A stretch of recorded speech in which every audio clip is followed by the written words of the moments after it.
Omkar Tamhan has completed 125 titles as a sound engineer and entrepreneur in the Indian film industry.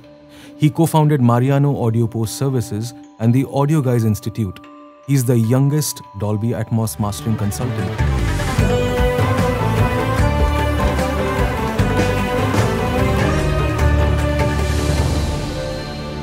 Going from a great equipment at the point of source, we also need to really take care of what is translating it for us. Correct. And that is where the question of monitors and the importance of monitors comes in. Correct. Where as a music producer, I know that, if I've mentioned it a couple of times that my monitors are like the screen while the shield while driving a car.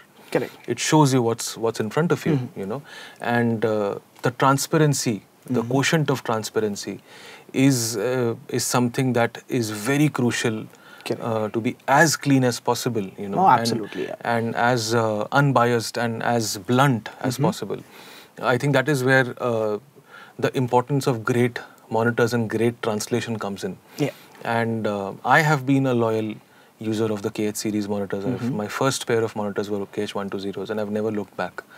The Audio Guys has recently procured KH 310s, and I would like to very warmly welcome you to the KH family. Thank you. And I would like our viewers to have some insight from you on the importance of a monitor and and how crucial the translation is, especially in terms of film post, and how right from the stage of recording the first sound, first foley, or writing the first piece of music on the score till the time you mix a film. Correct. How important this translation, this process of understanding what's happening within the session through the eyes of your monitors. I think I'd really like you to take our viewers through this important point. First of all, more than a thank you. We at the Audio Guys Institute are really honored to join the Neumann family. We have been great fans again of their microphones. This is the first time around that I got to own a pair of Neumann KH. I had used the KH 80s and 120s at your home and 80s at another studio. I definitely knew that signature Neumann sound. But just having these guys here day in, day out is a game changer to my work. A major part for us when we are working on the KH 310s is, there are two distinctive process to film sound. One is the sound creation, the designing, and pretty much all the departments we're talking about, and the other is the mix. Mix as any other industry, like similar to how it is in music, it's a very translation heavy industry. So more than industry, it's a very translation heavy place. You have to always keep in mind how your mixes are translating, how it's kind of getting delivered to the audience, and a lot of other things with that. But in the creation process, that is where the real meat is. Having the ability to able to hear everything, those finer details, really helps. Like a very common point in sound designing is pitch. We play a lot with pitch. We pretty much borderline abuse the power of not being tied to a musical grid. We are free to pitch some things up and down by a few semitones, a few cents also, wherever just to kind of get it in nudged. So understanding those artifacts, a lot of monitors, headphones are you can basically just not hear a lot of those artifacts because they're not able to represent those frequencies at that impactful SPL. Whereas with the 310s, with its really great broad frequency range, and even with those broad frequency ranges, the amount of dynamic range it has on each and every frequency band, those artifacts are very crystal clear. That is one major difference that we felt, with that whole monitoring world changing and going into the Neumann KH series. We were able to hear a lot more. Yes, we could refine it a lot more and then give it to mix.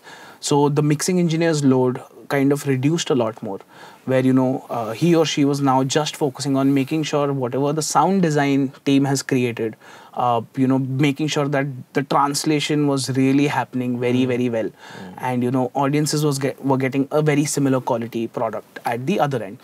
Another major thing was the size. I mean, if you look at the 310s, we have a room that was powered by an 8-inch woofer prior to the 310s, and we used to max out those speakers, and they were barely able to keep up. We tried changing the head amp. They were passive speakers. We tried changing the head amp, tried multiple combinations, pretty much everything that those the passive world kind of allows us, but nothing was working. And we just got in the 310s, and you gave me a call and said, why don't you try this? This might just work for you. And I was honestly in that headspace that yes, I know they have a great tonality, but I was very unsure. Coming from the cinema world, we are very passive lover guys, and I was like, I'm not sure how an active pair of speaker will kind of settle into the room. And we just plugged them in, and by force of habit, I kind of set the volume into the ballpark. And yeah, it was one of those Eureka moments. Yes, reduce it by at least 20 dBs. That's how powerful the head amp on this box is. And similar thing with 80s and 120s. I have seen 120s at sound designers' studios, and film requires a certain level of calibration. In terms of impact, power, and tonality. The KH handled them beautifully. So on top of the KH being so detailed, so well reproducing, the ability and the power that they pack in the form factor is just second to none. Our studio kind of looks a little empty now, but that just gives us more space to put a little more flowers and photo frames here and there. No, in fact, as far as the monitors are concerned, the KH series is concerned, there have been very strong statements about the monitors not changing their character and translation at any levels, be it loud or soft. How has your experience been in terms of translating the sound design of a film? Because as you said that you've recorded some very soft signals, like rustles and rubs and all of that, and you've recorded some very very hot signals, very to the extent of clipping out and Correct. So what is your experience with the KH series monitors in terms of translation of these extreme sounds, and how equipped do you feel, how well equipped, how empowered do you feel with the KH series monitors in terms of translation of these extreme sources? So in terms of mainly by sources, right? Whenever we're talking about something very quiet, one major distinctive character of any XYZ speaker happens that over time it kind of gets out of that pocket of frequency response that the manufacturer intended it to be. It's not that big of a difference in music, and I'm not comparing industries here, but in general, music is something you get used to your monitoring. Correct. You have a creative edge to how your room sounds. Film has a lot more standard specifications that we have to adhere to. Whether it may be a specific curve on your calibration or a specific SPL that your speakers have to reach. The speaker has to fit into those specifications. Across India, like pretty much every studio I've worked in, there is a thing that that we call as calibration touch-ups. It's not just that studio once calibrated stays calibrated. Every 3-6 months we'll come in, and every 3-6 months I myself used to calibrate the studios, and I used to find at least a dB or a dB and a half here and there at different frequency octaves, frequency bands, etc. The 310s, for some surprising reason, I don't know what the science in the speakers or the cabinets is, they are holding their translation for years at a time. It's been about almost 2 years since we got the pairs. These 310s have been just calibrated twice. Very interesting. And the second time was just because once we got them out of the box, because we were so packed with schedules, we had to get them up and running within a day. So we could not wait for the speakers to burn out and settle in the room. We could not wait for our engineers to kind of understand and settle in the room. So we did a quick pass of calibration and got the work going. We kind of really liked it and got into the vibe of it. And within like 3 or 4 months, we did another pass where, we just kind of ironed out a few quirks. And even right now, if I take you to the studio and, we just stick an RTA mic here and just run some pink noise through it, I can show you the graph that was captured 6 months back, and it'll be exactly within a 0.1 dB range of that same graph. I have absolutely no idea how Neumann has managed that, but it is something that is beyond my belief. When I tell fellow sound designers, they're like, what? I've been calibrating my room every 3 months. That's a good practice. And I was like, it sounds right. And you know, I have my methods and, you know, RTAs and equipments to also prove that what I'm hearing is right. And secondly, Neumann has a very signature tone, right? Neumann is very full-bodied. It really punches out your music. You know, it really gives you that definition of mid-range, second to none. You can't find that anywhere in today's day and age. Correct. Let me tell you, if you kind of really get your calibration well, really settle in, understand your monitors, they don't punch out. It's like a canvas, you know, where a canvas is 2D to look at, but you can have a lot more depth using the art. The Z-axis. Correct. So similarly, calibrating these 310s and getting the mid-range in the pocket, it's very full-bodied. I can hear every single detail in the mid-range. And at the same time, it does not poke out. So like a horn-loaded driver or, you know, one of those... Very sweet. Yeah, one of those huge loudspeaker arrays that we are generally used to in cinema, they kind of just throw sound at you. Neumann has that where it does not throw sound at you. It allows us to work for longer hours. Exactly. And at the same time, give a very full-bodied response. So we are able to judge. Correct. And the beauty for the 310s, for my industry specifically, is if we look at the frequency range, right, from 20 Hertz to 20 kilohertz, usable is a little lesser. See, low end is a priority that is given to majorly music. Yes, if you create something that has too many low end elements, it's a very natural thing that I will have to roll back my low end and kind of manage the low end between the sound effects and music. But music takes a priority generally. Highs, again, music takes a higher priority than anything else because music just has that high sheen, a good natural high sounding sheen. Where the grunt of post lies is that mid range. Yeah. Upper mids takes care of your sharpness, your dialogue throws, your footsteps, your foley's, all of that. Anything lower is your ambiences, is your vocal body, is the main grit of your foley, and a lot of other things. Correct. That is a very character-defining thing for any post-engineer. You know, ask any post-engineer and, you know, their entire fight is how can I make my film more full-bodied without it being very pokey, you know, without it being very chesty, if you know what I mean. You know, dialogue should be very heavy and thick, but they should not hit your chest. They should not jump out of the screen. They're trying to tell a story with the visuals. 310 allows us to give such a detailed canvas in that mid-range that we can really take every single frequency and kind of poke them back in and settle them in and really slap it back. We were not able to hear it. That's the, you know, that's the one-line reality. That because we are not able to hear it, we could not correct it. Now that we can, just changing the monitoring, staying in the same standards, but changing the monitoring has had a huge impact on our workflow and our sound in general.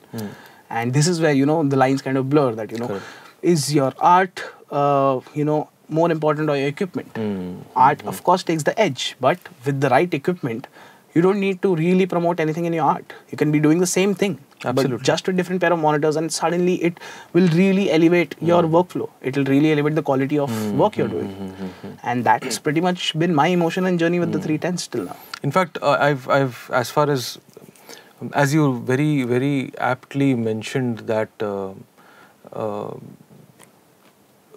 whole idea of the factor of ear fatigue. I've worked very long hours on the KH series monitors, and seldom it has been the case that ear fatigue must have set in. Probably because the ear fatigue could have been because of the kind of genre probably I was working on. But usually it's never a tiring experience with these monitors. And very, very rightly put over there, you know, throwing information onto your faces is actually something that I've observed in most of the monitors which are not from the KH series. The KH series allows you to have your own perspective and have your own opinion on the sound that you're hearing. And to me, they're very musical. So I think it's just amazing, and the kind of space you feel around these monitors, the kind of vision that you're able to experience with these monitors, the whole idea of Z-axis, and you know. And speaking of Z-axis, I come to our next point, which is spatial audio, and which is Atmos, and you've been an ex-Dolby heartthrob.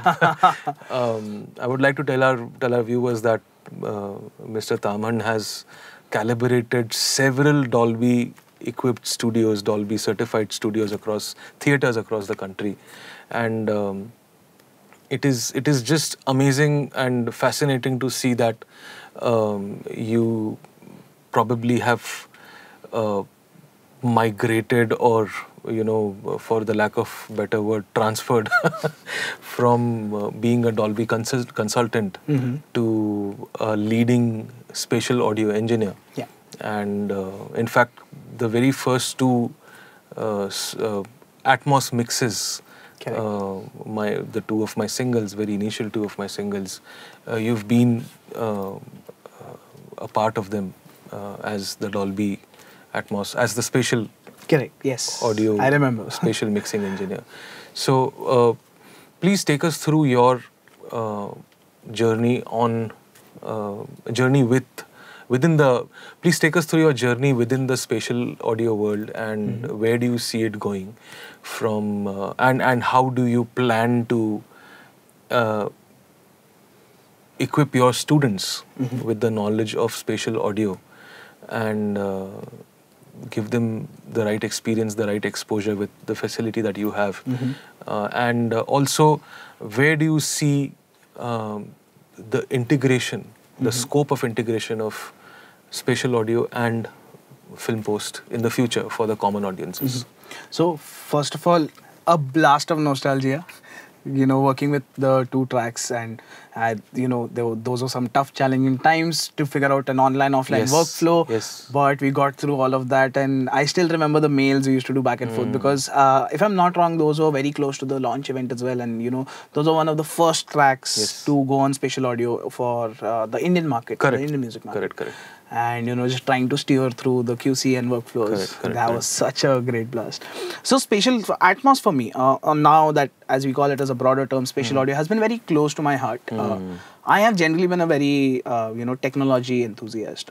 It's not new for me to jump into a format even before it's kind of mainstream. It's just the thrill that I get that there's something new to learn, and let's read up on it. And it started right even before on digital formats. Back at when I was in college, my major project was not another EP or another post clip what my college was suggesting, but it was actually a 5-minute 360 video on immersive audio, and that's where I kind of learned the entire world of virtual reality and immersive audio. That was my first exposure. So when I came to Mumbai, I kind of found this opportunity that Dolby was a little short on hands. They wanted someone to help out with their few masterings and calibrations here and there. I jumped right in and I was like, I really want to learn the format, and this is something that's very cool. So my understanding of Atmos was way before it was mainstream, where engineers were being educated, engineers were being shown a good workflow, a very bright side to their mixes, the new avenues, and that is the kind of stage where I kind of got in on the ship, and I could kind of shape my own possibilities because there were no rules as such. Correct. Yeah. And right now, if you consider, there is still a little bit of framework, If we talk about spatial audio mixes, since the advent of spatial audio coming to music, there's been a lot more, our workflows. We can do something like this, we can do something like that. Well, the first few years for me, it was, the biggest task of Atmos is just figuring out the routing, let alone the mixing strategies. It was just getting the sound in the workflow right. And steering through that and seeing the format progress over the years has been a very kind of a sense of validation for my thought process with what Atmos can really achieve. For my students in general, professionals are now at a stage where they know. There's a lot of professionals who know Atmos inside out. There's no two ways about it.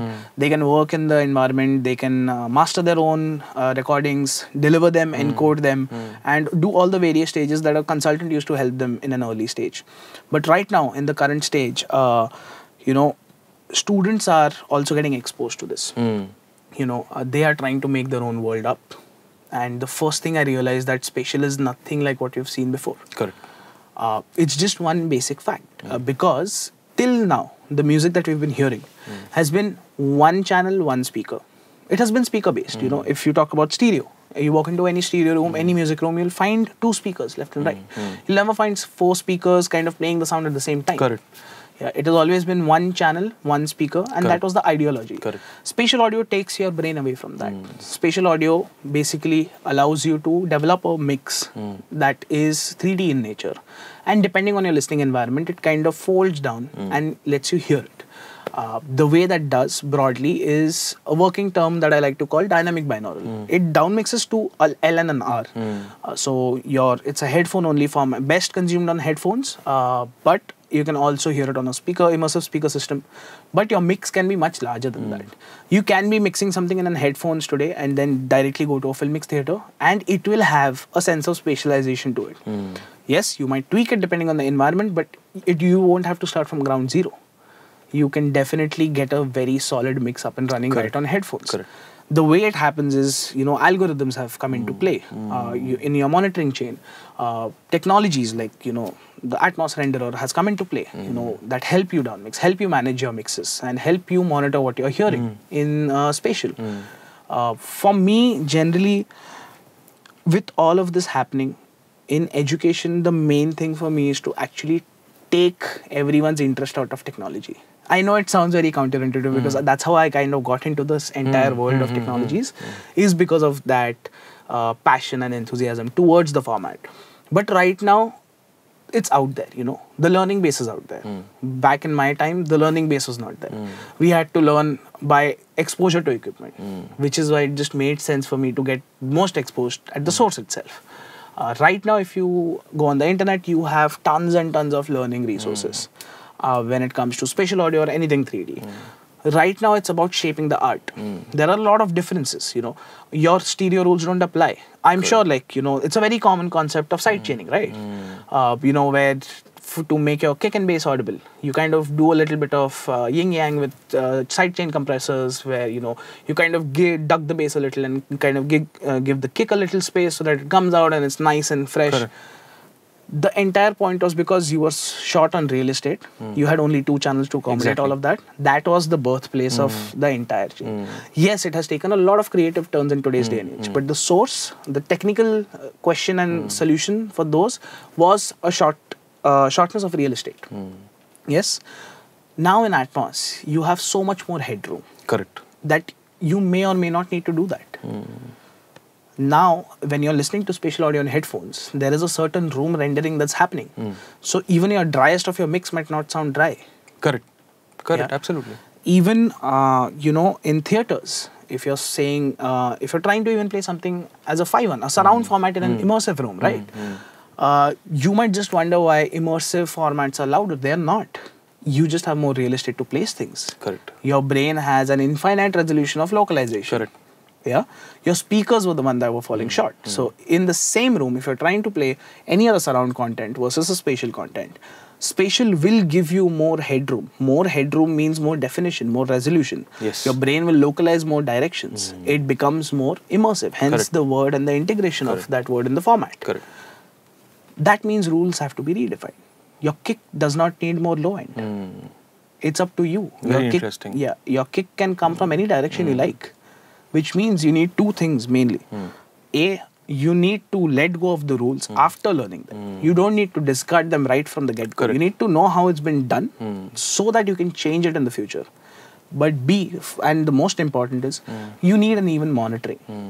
I have heard so many mixes, so many great mixes gone bad, or so many great mixes being reworked just because of a change of a room. Correct. And Atmos does not function that way. Without getting too technical into the, the planning of the room and the setup of the room and the systems of the room, Atmos allows you to have even level and tone of monitoring across all directions. That is the entire concept of Atmos.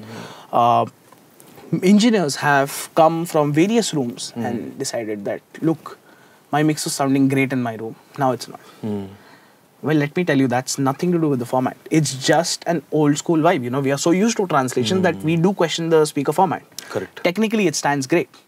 It's because of your physical speakers. There is only so much you can quantify a speaker on. Its frequency response, its maximum SPL, its signal to noise ratio, even if you want to go in that detail. But that's about it.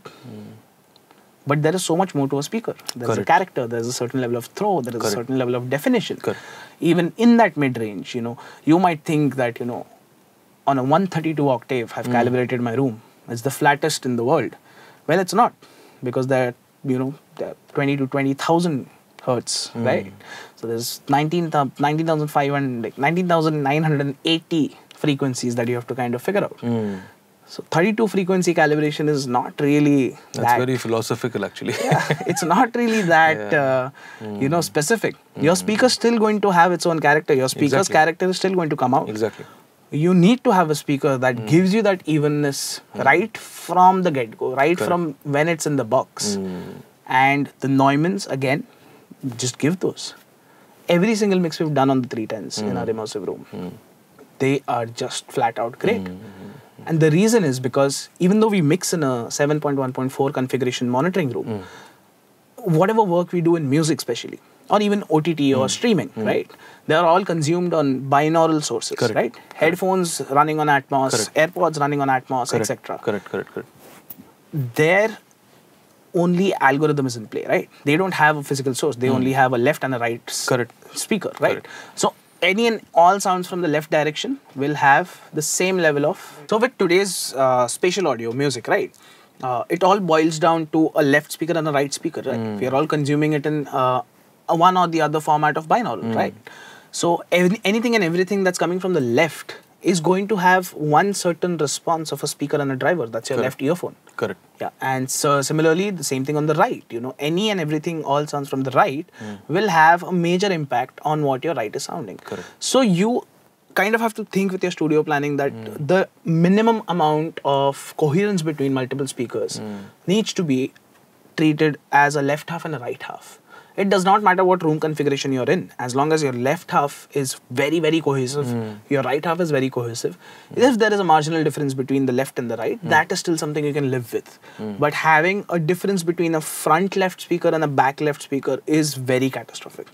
The 310s have this beautiful out-of-the-box sound that, yes, the room acoustics play a key role, but you just place them in a space and no matter which speaker you're hearing, you have a semi-calibrated environment. And trust me on this, after calibrating so many spaces, after integrating so many studios, film mix theaters, that coherence is something that is really valuable. Not just for setting up a new space, but also working in day out, because you know exactly that, yes, all the speakers on my left, all the speakers on my right belong to a same family, same tonality. And I can now freely move around, because that's the main advent of spatial audio. You have a panner that is extremely powerful. Correct. You just don't have a left direction and a right direction. You have all this height, all this depth, all these weird shapes you can make.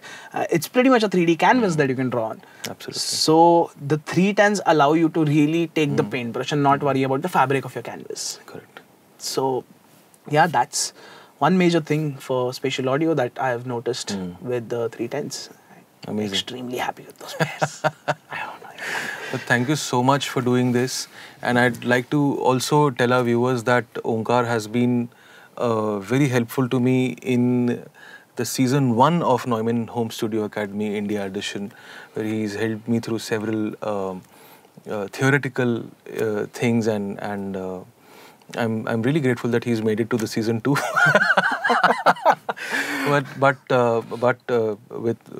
from the bottom of my heart, thank you so much for doing this, and I'm very sure that our viewers have actually have grown their knowledge base with this talk today, and I think you've given us some really rare insights on the integration of sound and its non-theoretical application in today's world. Thank you so much, Omkar, for doing this. No, the pleasure was mine. It was such a great talk with you, and finally getting to chit-chat. And no, you have not picked my brain on season 1. You just make great coffee. Let's keep it at that.